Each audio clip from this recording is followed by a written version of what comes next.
दिसंबर 1979 में Ayatollah Khomeini के Iran के सुप्रीम लीडर बनने से पहले ही 16 जुलाई को सद्दाम हुसैन इराक के सदर बन चुके थे। इससे तकरीबन 4 माह पहले 16 फरवरी को ईरान के आखिरी बादशाह रजा शाह पहलवी मुल्क से फरार हो गए। ठीक एक साल बाद 1980 में ईरान इराक जंग शुरू हुई, जो तकरीबन 8 साल जारी रही। ईरान और इराक की खाना जंगी मशरिकी वस्ता की तारीख का सबसे खौफरेज़ बाब थी। इस जंग में लाखों लोग मारे गए, मईशतें तबाह हुई और पूरा खित्ता लरज़ गया। आज हम इस जंग की पूरी कहानी आसान और दिलचस्प अंदाज में आप तक पहुंचाएंगे।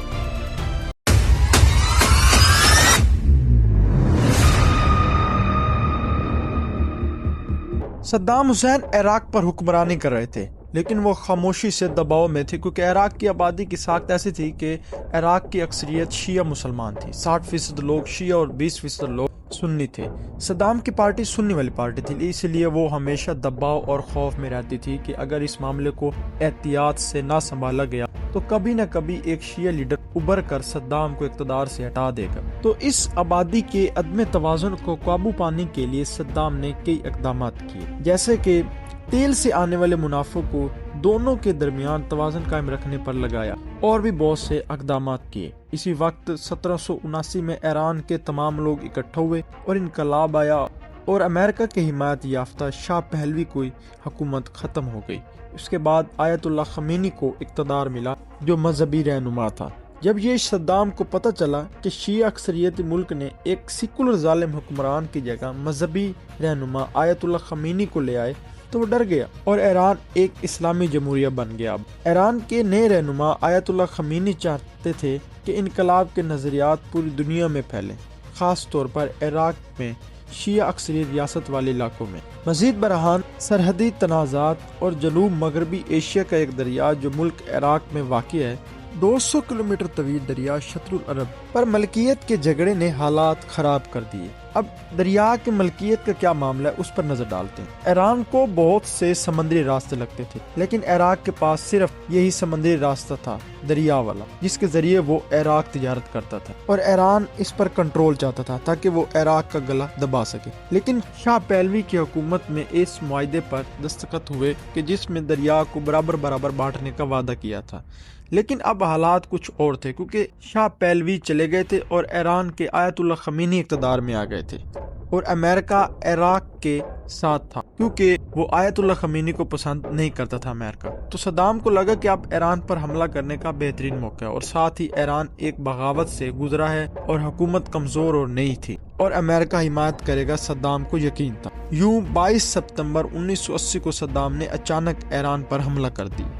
इराकी फौज ने ईरान के सूबा खोस्तान में हमला किया और खोस्तान के एक शहर खुरम शहर पर कब्जा कर लिया और अबदान के तेल की रिफाइनरी भी घेरे में आ गई। अबदान भी खोस्तान का शहर है पड़ा।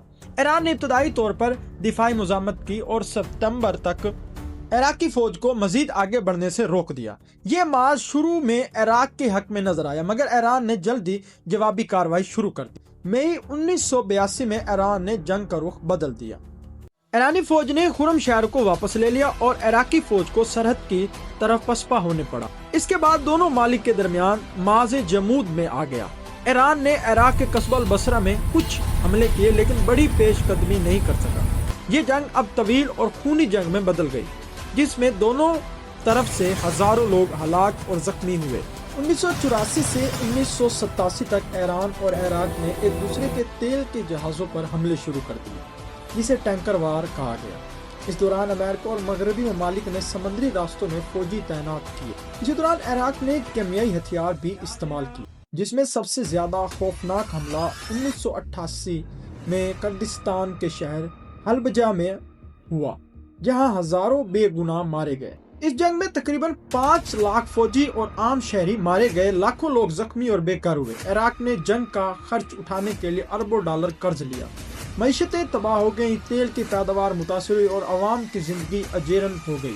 ईरान और इराक दोनों पर इस जंग के असरात बहुत तवील अरसे तक महसूस किए गए। अरब ममालिक ने सद्दाम हुसैन की मदद की। अमेरिका और सोवियत यूनियन ने भी इराक को हथियार फराम किए। ईरान निस्बतन तन्हा रहा, लेकिन शाम और लीबिया जैसे चंद ममालिक ने इसकी हिमायत की। इस दौरान आलमी ताकतों ने जंग बंदी के लिए अक़वाम मुत्तहिदा में قراردادیں منظور کی، لیکن صرف 1988 میں ایران نے جنگ بندی قبول کی۔ 20 اگست 1988 کو جنگ بندی نافذ ہوئی۔ دونوں ملکوں کی افواج نے سرحدوں کی طرف پسپائی اختیار کی، قیدیوں کا تبادلہ اور سفارتی تعلقات بحال ہوئے۔ اس 8 سال کی جنگ میں صدام کو کچھ نہیں حاصل ہوا، بلکہ $30 بلین کا قرض اوپر چڑھ گیا۔ لیکن جنگ کے اثرات طویل عرصے تک باقی رہے۔ عراق کی معیشت مکمل طور پر تباہ ہوئی، ایران میں سخت گیر رہنما مضبوط ہوئے اور پورے خطے میں کشیدگی برقرار رہی۔ ایران اور عراق کی یہ جنگ نہ صرف دونوں ملکوں کو بلکہ پورے مشرقی وسطی کو شدید متاثر کر گئی۔ لاکھوں جانیں ضائع ہوئیں، معیشتیں تباہ ہوئیں اور خطے میں سیاسی اور عسکری کشیدگی پیدا ہوئی۔ یہ جنگ آج بھی تاریخ میں ایک سبق کے طور پر یاد کی جاتی ہے کہ جنگ کا کوئی فاتح نہیں ہوتا، صرف نقصان ہی نقصان ہوتا ہے۔ یہ تھا صدام حسین کا سیکنڈ پارٹ۔ یقیناً آپ کو میری یہ ویڈیو بہت اچھی لگی ہوگی۔ اگر ویڈیو آپ کو اچھی لگے تو چینل کو سبسکرائب ضرور۔ انشاءاللہ نیکسٹ ویک تھرڈ اور آخری پارٹ کے ساتھ ہم حاضر ہوں گے۔ اللہ حافظ۔